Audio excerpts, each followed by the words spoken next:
he used to cut down the trees in our backyard when they'd overgrow, in his back garden. And the first thing he ever made me was this little chair. It took him like months to make, because he just made it out of scrap things and an old chopping board. But we still have it. But now then I got into that because I always saw him working with wood in the conservatory.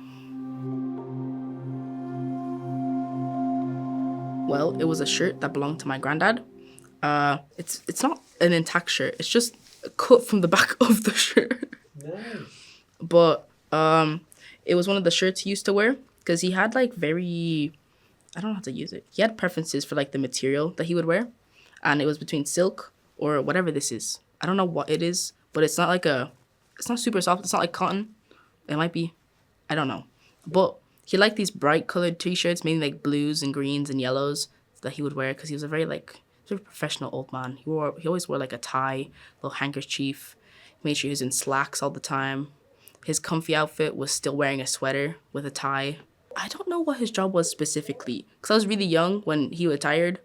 But like he still had like warehouses as I grew up that he would rent out. I remember he had like this really big warehouse, and I think it was a hiring company for like big machines, like I don't know what they're called, like an excavator kind of thing. Yeah, that's really big. I remember it being cold in there and kind of dusty. But he liked to garden, and he liked a good joke. Yeah. It was really sad, obviously.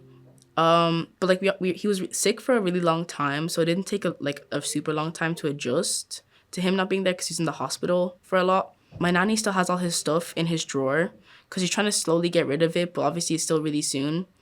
But I have more of his shirts. I have some of like his pocket squares. I have some of his ties at my house. Like I remember when I was younger, he used to make me lay on the floor and we put our feet together and we'd like do a bicycle. Or he'd ask me to go out into the garden with him during the summer, and he'd let me, without telling my nanny or my mom, he'd let me use the big shears to cut the roots in the ground because they were way too big for me to actually use, but he just kind of stand there, he'd make sure I could actually do it.